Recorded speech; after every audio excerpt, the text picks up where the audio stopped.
এখানে হাসনার আব্বু একটা ইলিশ মাছ নিয়ে আসছে, তো যেভাবে নিয়ে আসছে ওভাবে আমি প্যাকেট সহ ফ্রিজে রেখে দিয়েছি।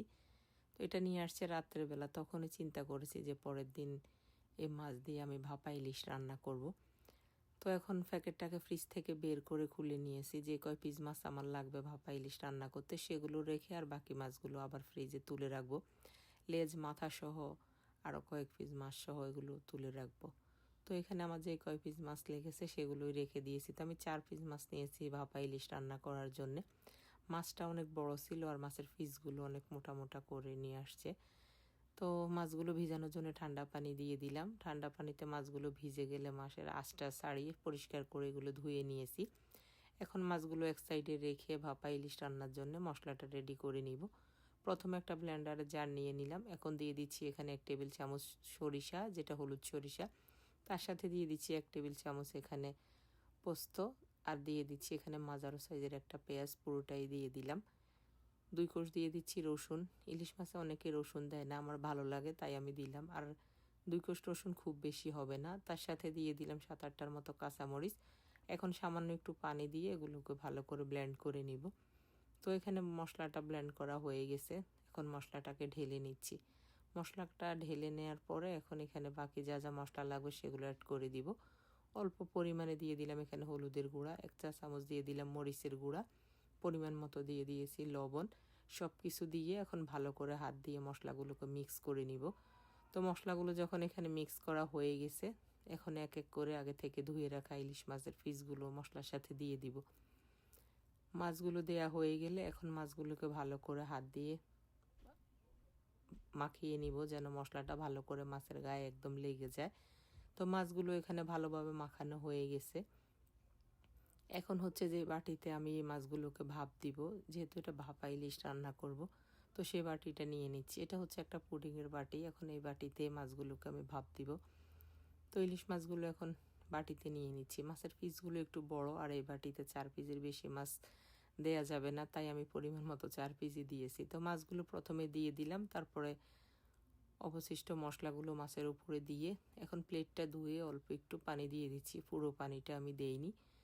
তো দিয়ে এখন হচ্ছে উপরে দিয়ে আবার সরিষার তেল দিয়ে দিচ্ছি।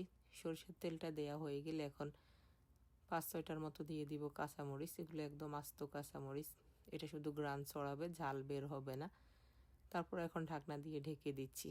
তো ঢাকনা দিয়ে ঢেকে রেখে এখন একটা পাতিল বসিয়ে দিয়েছি চুলার উপরে। ছোট্ট একটা টাওয়াল বিছিয়ে এটার উপরে 1 মগ পানি দিয়ে দিলাম। এখন বাটিটা বসিয়ে আমি আরও 1 মগ পানি দিয়ে দিচ্ছি। তো এই পানির 3 ভাগের 1 ভাগ থাকবে পানির নিচে বাটিটার, আর 2 ভাগ থাকবে উপরে। এখন একটা ঢাকনা দিয়ে ঢেকে দিলাম। ঢেকে দিয়ে আমার আধা ঘন্টা লেগেছে এটা রান্না করার জন্যে। আর এই ঢাকনার মধ্যে যে ছিদ্রটা থাকে সেটা অবশ্যই বন্ধ করে দিতে হবে। তো আমি একটা লং দিয়ে বন্ধ করে দিয়েছি, আপনারা একটু কাগজ দিয়েও বন্ধ করে দিতে পারেন। আর এটা যেহেতু ইলিশ মাছ, হতে তো তেমন একটা সময় লাগে না। আমরা নর্মালি পুডিংটা যেভাবে রান্না করি একদম স্লো আছে, আমি এটা হচ্ছে তার থেকে একটু চুলাটা বাড়িয়ে দিয়েছি, তাই রান্না হতে বেশি একটা সময় লাগেনি, তাড়াতাড়ি রান্নাটা হয়ে গেছে। আর মাছের পিসগুলো দেখেন, মাছের পিসগুলো অনেক বড় বড় মোটা মোটা ছিল। রান্নার পরে মনে হচ্ছে যে মাছগুলো আরও ভারী হয়ে গেছে।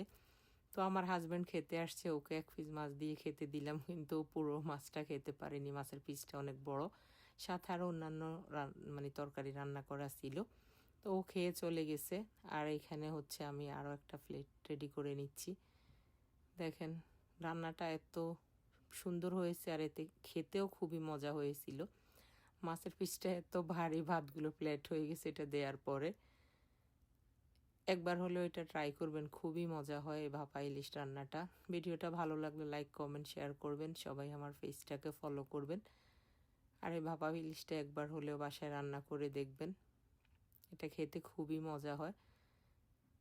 আর দেখেন কি পরিমাণ মানে এটা ভিতরে জুসি হয়েছে, একদম মাছটা খুব ভালোভাবে কুকড হয়ে গেছে। আর এই মাছের সাথে যে কাঁচামরিচগুলো দিয়েছিলাম আস্ত আস্ত, এটা ভাতের সাথে ডলে খেতে আমার খুবই ভালো লাগে। তো আমি এখানে একটা কাঁচামরিচ আবার ভাতের সাথে ডলে, এটা খুব গ্রান বের হয়, খুব ভালো লাগে। আজকের ভিডিওটা এই পর্যন্তই। সবাই ভালো থাকবেন, আমাদের জন্য দোয়া করবেন। আল্লাহ হাফেজ।